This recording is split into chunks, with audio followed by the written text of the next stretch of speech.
ఈరోజు లాసెస్ కిచెన్లో మనం రా మ్యాంగో దమ్ బిర్యానీ చేసుకుందాం. మనం చాలా దమ్ బిర్యానీలు తినుంటాం, బట్ ఇది చాలా యూనిక్ అండి. పుల్లగా తగులుతూ అద్భుతంగా ఉంటుంది. దీనికి ఫస్ట్ ఒక కుక్కర్లో ఆల్రెడీ నానబెట్టుకున్న బాస్మతి రైస్ని యాడ్ చేసుకొని కాస్త ఉప్పు, బిర్యానీ సామాన్లు, అల్లం వెల్లిపాయ పేస్ట్, కాస్త నూనె యాడ్ చేసుకొని లిడ్ క్లోజ్ చేసుకోండి. 2 విజిల్స్ వచ్చాక ప్రెషర్ చెక్ చేసి ఓపెన్ చేసుకుంటే రైస్ కుక్ అయిపోతుంది.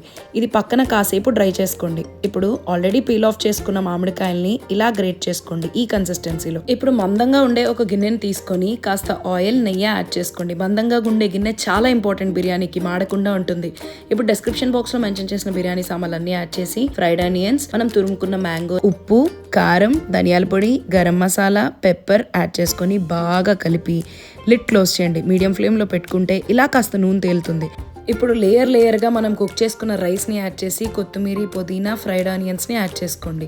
ఫైనల్ లేయర్లో మాత్రం ఈ ఆనియన్స్, కొత్తిమీర, పుదీనాతో పాటు కాస్త గరం మసాలా కూడా యాడ్ చేసుకొని ఇంకా సాఫ్రాన్ వాటర్ని చుట్టూరా వేసుకోండి. ఇది మంచి కలర్ ఇస్తుంది బిర్యానీకి. 10 మినిట్స్ సిమ్లో పెట్టి ఓపెన్ చేస్తే మన ఆసమ్ దమ్ బిర్యానీ రెడీ అయిపోయినట్టే. చూసారా ఎంత బ్యూటిఫుల్గా ఉందో చూడటానికి, తినడానికి కూడా అంతే ఆసమ్గా ఉంటుందండి. పుల్లగా ఎక్సలెంట్గా ఉంటుంది. ఈ మ్యాంగో సీజన్లోనే చేసుకోగలం. ఇది ఫాస్ట్గా చేసుకోండి మీరు కూడా. అండ్ టేస్ట్ ఎలా వచ్చిందో కమెంట్ బాక్స్లో చెప్పేయండి.